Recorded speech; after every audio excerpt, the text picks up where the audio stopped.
ဒီဘုံနဲ့စိုက်တဲ့ချိန်မှာအာဟာရရည်ရပုံလောက်တဲ့အာဟာရပါပြီးသားပဲနော်။ကျန်တဲ့ဓာတ်တွေကတော့မသုံးဆွဲအပေါင်းဆုံးတယ်။ဟိုမှာမိုးရင်းဆိုရင်ဟိုက်ဒရိုဂျင်ရဲ့ပြဿနာထိုးလောက်လာမောတာပါ။ဒါခုထိုးလောက်လာနေထိုးလောက်လာနေထည့်ချမ်းတယ်ပေါ့နော်။အစေးနဲ့မဟုတ်ပါဘူး။အမြစ်တွေပြင်မှာဒါလေးတွေပေါ့နော်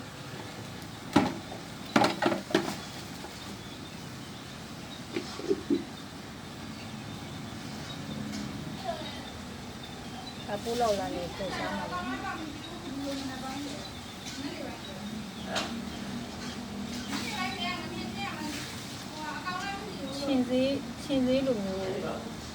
ချင်းသေးလိုမျိုးယေရှုဆေးပြဖြစ်ရပါတော့ပူလောက်လာတဲ့အတွက်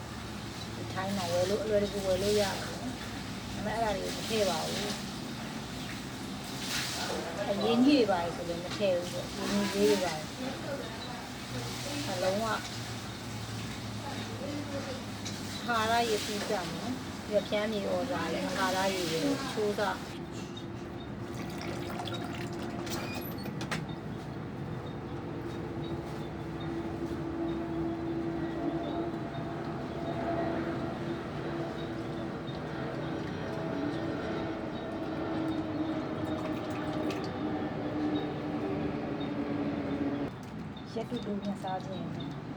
ရက်တူတူနဲ့စားခြင်းဒါမုံညင်း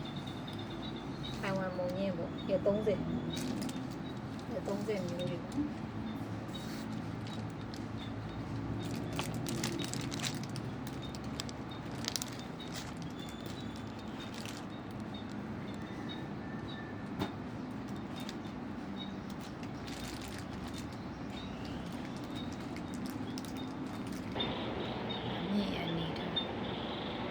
မုံငင်းဖြူပါသူကတော့အထုံးမုံငင်းဖြူရိုးထိုင်ဝမ်မုံငင်းပုံစံပဲခုထိုင်းမှာနောက်ပေါ်ရတာပေါ့နော်35ရက်နဲ့ခုဆိုရတဲ့ဟာပါ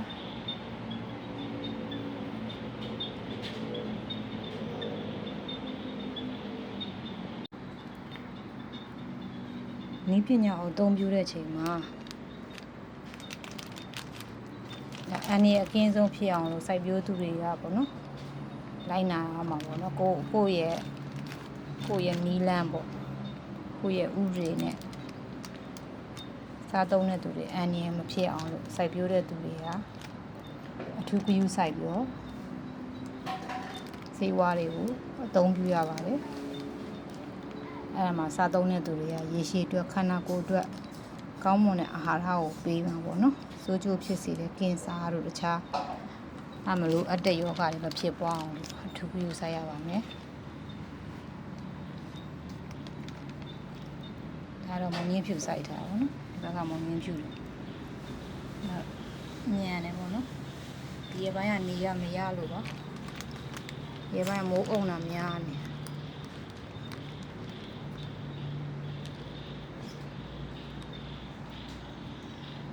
ဒါရေကတော့ဖြည့်ပေးရတယ်ပေါ့နော်